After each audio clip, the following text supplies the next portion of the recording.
Bismillahirrahmanirrahim. Assalamualaikum warahmatullahi wabarakatuh. Alhamdulillahirabbil alamin. Asyhadu an la ilaha illallah wa asyhadu anna Muhammadan abduhu wa rasuluh. Allahumma shalli ala Muhammad wa ala alihi wa sahbihi ajmain. Amma ba'd. Puji syukur kehadirat Allah Ta'ala, pada hari ini kita bisa bertemu kembali dalam kuliah. Salat serta salam kita sampaikan pada teladan kita, baginda Nabi besar Muhammad Sallallahu Alaihi Wasallam, yang dengannya kita bersaudara pada hari ini. Untuk materi pada hari ini adalah melanjutkan apa yang disampaikan sebelumnya. Di 2 pekan terakhir kita sudah membahas basic machine learning untuk klasifikasi dan juga regresi. Maka pada hari ini kita akan sampaikan beberapa penerapan dari machine learning.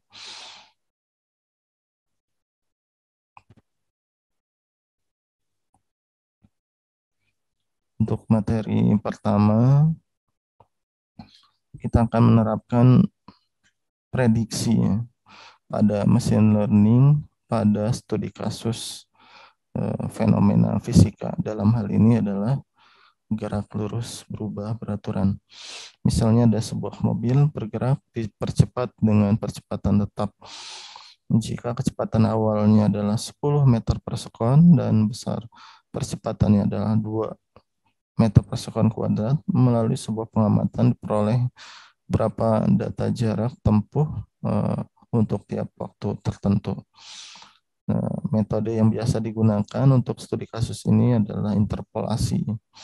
Nah, maka pada hari ini kita akan mencoba membuat prediksi interpolasi dengan machine learning, yaitu metode SVM dan neural networks. Kemudian ini datanya sendiri tiap 0,5 detik dalam rentang waktu 3 sampai 9 detik. Jadi kita ingin mengetahui perubahan jarak terhadap waktu ya, antara 3 sampai 9 detik dengan intervalnya adalah setiap 0,5 detik. Kita ketahui pada teori GLBB, yaitu ada sebuah persamaan S sama dengan V 0 T ditambah setengah AT kuadrat. Ini adalah rumus konvensional yang ada di mekanika dasar ya.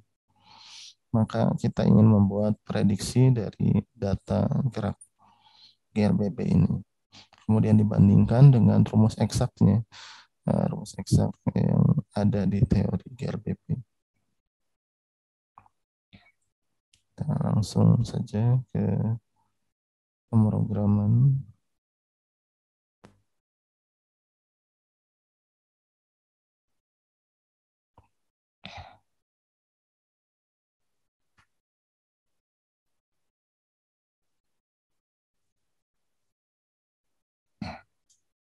Ini adalah program untuk regresi dari data yang ada di dalam program ya. Data latihnya ada di dalam program, misalnya ini adalah input datanya.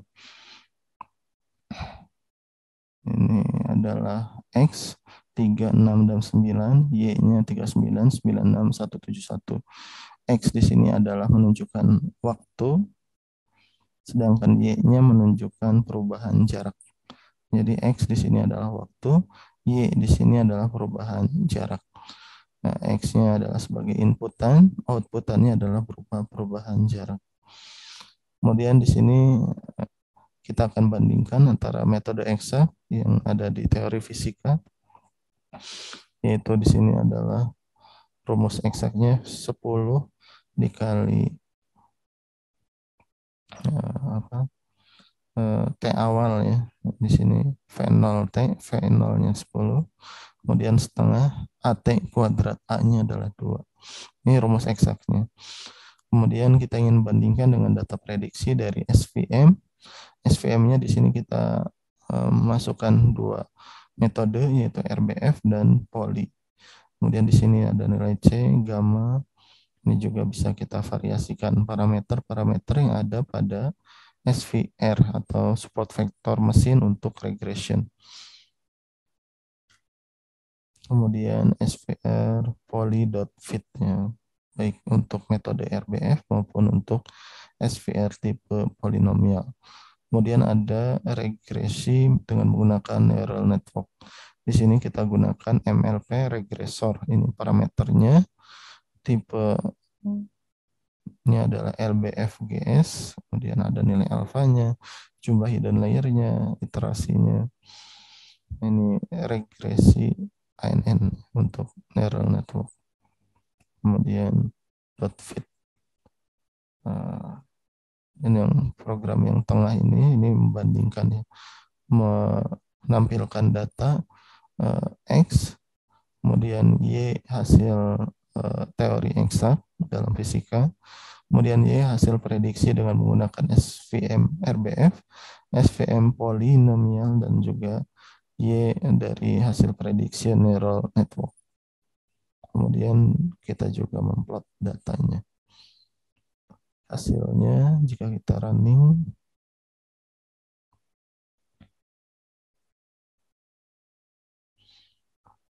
nah ini hasil plotnya, perbandingan antara data SVM dan neural network. Kemudian ini adalah hasil data. Ya, hasil datanya untuk X ini adalah waktu ya. Waktu, kemudian Y secara eksak, Y hasil prediksi, SVM, RBF, SVM polinomial, dan YANN. Ini untuk SVM RBF di sini terlihat ya. Nah, ini untuk pada saat kondisi T-nya 0, ini Y eksaknya 0, tapi di sini tidak 0, ini adalah nilai error. Kemudian untuk nilai waktu berikutnya, ini sudah mulai dekat. Ini semakin lama semakin dekat ya. Selisihnya adalah nilai errornya. Kita bisa lihat selisih antara nilai prediksi mesin learning dengan teori eksaknya. Jadi pasti ada selisihnya. Kemudian untuk mengetahui selisihnya ya sudah kita bahas di pertemuan sebelumnya, yaitu salah satunya menggunakan MSE, mean square error, itu untuk membandingkan data latih dengan data prediksi ataupun metode yang berbeda.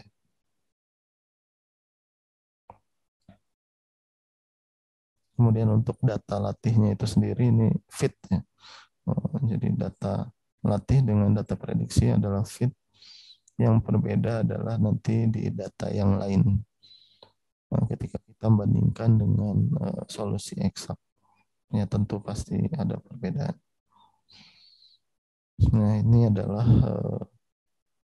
penerapan machine learning pada studi kasus mekanika dasar.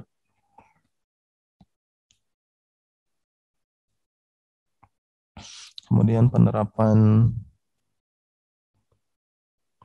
KNN yang metode machine learning yang lainnya yang sudah pernah disampaikan juga sekilas. Nah, ini judulnya adalah penerapan supervised learning. Jadi karena yang paling banyak digunakan adalah supervised learning, jadi kita bahas penerapan supervised learning. Ini yang pertama contohnya pada klasifikasi bunga iris, yaitu ada 4 ciri dari bunga iris, yaitu panjang petal, lebar petal, panjang sepal, dan lebar sepal. Ini jadi input. Outputnya adalah berupa kategorisasi dari jenis bunga iris. Nah, ada 3 jenis, versicolor, setosa, dan virginica. Jadi ketika ada bunga iris yang belum diketahui klasifikasinya, masuk ke dalam mesin learning, nanti dia akan terklasifikasi menjadi salah satu dari 3 jenis ini. Karena kita menentukan di awal hanya ada 3 jenis. Tapi kalau kita ingin membuat clustering dari data, maka kita tidak perlu lagi menentukan targetnya. Tapi di sini karena supervised learning, kita harus menentukan targetnya. Untuk yang tidak ditentukan targetnya itu disebut unsupervised learning.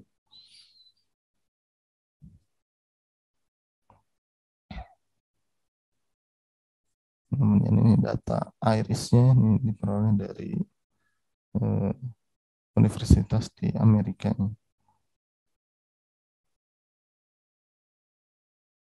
Kemudian ini data latihnya dalam bentuk .csv sebagaimana yang pernah dibahas sebelumnya. Jadi ada input, ada target inputnya di sini lebar spal, panjang spal, lebar spal, panjang petal dan lebar petal, dan targetnya adalah jenis atau spesies dari bunga iris itu. Ini yang ada di dalam data latih. Kemudian kita buat klasifikasinya menggunakan KNN dengan tipe K-nearest class neighbors K-neighbors classifier ya. Karena untuk mengklasifikasikan. Ini hasil klasifikasinya. Kemudian file data latih yang dengan targetnya berupa angka. Kalau sebelumnya ini targetnya berupa karakter ya, tulisan iris setosa, iris versicolor, dan iris virginica. Kemudian ini yang targetnya berupa angka 0, 1, 2. Nah, jadi ada 3 jenis, berarti jenis pertama adalah 0, jenis kedua 1, jenis ketiganya adalah 2, 0, 1, 2. Nah, ini iris tosa untuk 0, untuk 1 versicolor, untuk 2 adalah virginica. Kemudian pemrogramannya masih sama menggunakan K-neighbors classifier. Ini hasil pengklasifikasiannya ketika dilakukan pengujian dari data dari data uji yang kita tentukan. Kemudian ini hasil ketika kita memplot data klasifikasi bunga iris. Kemudian ada penerapan K-means untuk unsupervised learning untuk clustering bunga iris. Tadi sebelumnya adalah klasifikasi ditentukan jenis-jenisnya. Maka untuk clustering ini kita tidak menentukan target ya, pada database atau data latihnya. Kami clustering bunga iris. Ini data aslinya ada 150 data. Kemudian bisa kita bagi menjadi berapapun cluster. Ini contohnya dibagi menjadi 3 cluster. Kemudian kita juga bisa menentukan sentroid pusat dari tiap cluster yang kita tentukan. Kemudian untuk prediksi harga saham ini juga bisa kita prediksi dengan menggunakan machine learning. Datanya diambil dari financeyahoo.com. Ini hasil download dari yahoo.com. Jadi ada date, ada waktu ya, ada harga pembukaan, ada harga tertinggi, ada terendah, ada harga penutupan, ada ADJ close, harga penutupan ADJ, dan juga volume penjualan saham. Ini adalah parameter yang tadi. Ini contohnya kita ambil data dari tlkm.ck PT Telkom. Kemudian ini prediksi menggunakan decision tree. Ini metode decision tree.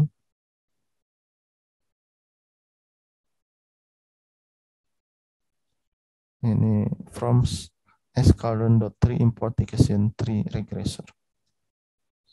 Ini programnya, kita plot juga data hasil prediksi dan data aslinya. Ini perbandingan antara train data, validasi, dan prediksi. Yang diprediksinya hanya bagian akhir saja. Nah, menunjukkan akurasinya luar biasa. Kemudian ada dedication tree untuk data latihnya ini diambil secara online. Apabila sebelumnya ini data latihnya diambil dengan menggunakan file, filenya di-download terlebih dahulu di finance.yahoo.com. Nah, maka untuk program yang kedua, kita tidak perlu lagi mendownload secara manual eh, data latih dari Yahoo-nya, tapi kita akses secara online, yaitu menggunakan library import finance SCF. Kemudian yang lainnya masih sama ya, dengan menggunakan metode regression tree. Ini hasil prediksi sahamnya. Kemudian kita juga uji menggunakan metode support vector mesin. Jadi hanya kita ganti bagian library, training, dan klasifikasinya saja. Kemudian ini adalah prediksi ya, menggunakan regresi ya, tentu saja menggunakan regresi. Untuk metode decision tree pun sama. Ini adalah metode prediksi atau regresi. Decision tree regression. Untuk support vector mesin juga sama, kita gunakan regresi. Ini hasilnya akurat. Kemudian secara online, secara langsung tanpa mendownload data latih dari Yahoo pun kita bisa, yaitu menggunakan import finance. Ini hasilnya. Kemudian untuk bidang robotika, penerapan mesin learning ini contohnya adalah untuk membedakan warna satu warna dengan warna lainnya. Kita bisa membuat klasifikasi warna. Yang pertama adalah kita membuat database warna itu sendiri berdasarkan RGB-nya atau nilai RGB dari citra tersebut. Kemudian kita buat menjadi database, data latih, disimpan. Kemudian kita buat logika ya, yang untuk mengklasifikasikan.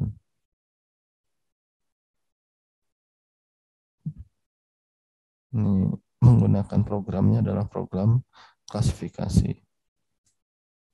Penerapannya pada robot untuk color sorting.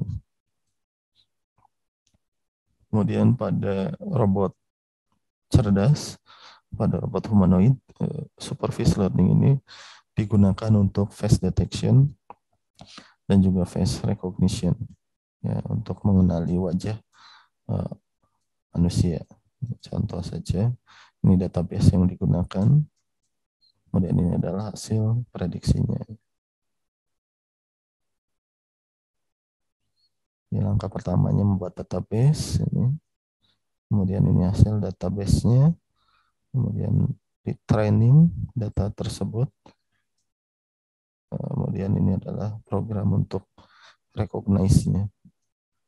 Ini hasil recognize-nya. Penerapannya ya contohnya adalah untuk sistem keamanan pintu, gerbang, dan lain sebagainya. Kemudian ada face expression. Jadi, selain mengenali wajah, kita robot juga bisa mengenali ekspresi. Sama prinsipnya dengan yang sebelumnya. Yang pertama kita buat database, data latih dari ekspresi manusia.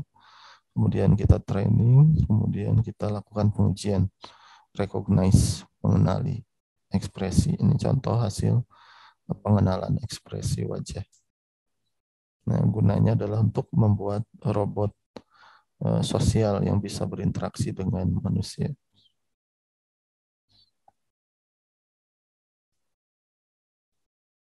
Ini output face expression. Selain pengolahan citra, mesin learning juga bisa diterapkan pada pengolahan sinyal. Ya. Contohnya adalah speech atau sinyal suara untuk speech recognition. Yang pertama adalah kita membuat database dari ciri-ciri suara manusia. Ciri-cirinya ini menggunakan metode MFCC, ini program algoritmanya untuk MFCC. Ini adalah program untuk membuat database data latih dari MFCC-nya. Outputnya berupa ini nilai ya, nilai MFCC atau nilai mailnya. Ini ada 12 data, 12 data input, 12 data input. Akan ada 12 mail yang kita tentukan. Kemudian ini grafik MFCC-nya yang menunjukkan sinyal suara. Kemudian buat database pengenalan ucapan. Jadi masing-masing ucapan kita buat database-nya, misalnya Assalamualaikum dan lain-lainnya, selamat pagi dan seterusnya, atau apapun ya, database yang dihasilkan dari suara manusia. Kemudian ini pengujian. Pengujiannya sudah menggunakan mesin learning.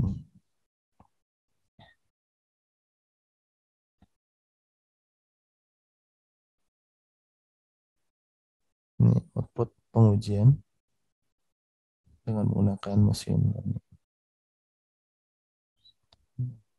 Ini contoh lain penerapan mesin learning pada sistem embedded yang disampaikan videonya di pertemuan pertama mesin learning. Ini contohnya adalah mengubah bahasa isyarat menjadi suara. Pengubahnya ini menggunakan mesin learning. Jadi ini earset, lengannya ini dilengkapi dengan sensor flex. Sensor flex itu kemudian membaca perubahan sudut yang dihasilkan oleh jari yang berubah ya. Karena bahasa isyarat menggunakan perubahan jari. Nah, data tersebut dibaca oleh sensor flex masuk ke microcontroller. Dari microcontroller kemudian kita buat database untuk machine learning. Kemudian untuk pengujiannya dari sensor masuk ke microcontroller, dari microcontroller masuk ke microprocessor atau dari komputer atau dari Raspberry Pi. Dalam hal ini Raspberry Pi untuk mengklasifikasikan. Nah, metodenya bisa KNN, bisa ANN, bisa Bayesian tree, bisa lainnya. Banyak ya metode mesin learning yang bisa kita gunakan. Ini data latihnya. Dari gerak tangan ini kita buat dalam bentuk data latih, ada 6 sensor, jadi ada 6 input, outputnya berupa 26 huruf. Di sini dimulai dari angka 0 sampai 25 yang menunjukkan A, B, C, D, dan seterusnya sampai Z. Kemudian ini program pengujian bahasa isyaratnya. Ya, demikian penerapan machine learning pada embedded system. Jadi untuk fisika yang paling utamanya adalah tadi di materi yang pertama, yaitu penerapan machine learning pada studi kasus fisika. Jadi untuk latihannya nanti silahkan dibuat latihan-latihan penerapan machine learning pada studi kasus fisika. Sedangkan untuk robotik dan seterusnya itu nanti akan dipelajari lebih detail di kelompok keahlian instrumentasi. Jadi tidak disampaikan di mata kuliah komputasi. Kita akhiri pertemuan pada hari ini dengan hamdalah. Alhamdulillahirabbil alamin. Assalamualaikum warahmatullahi wabarakatuh.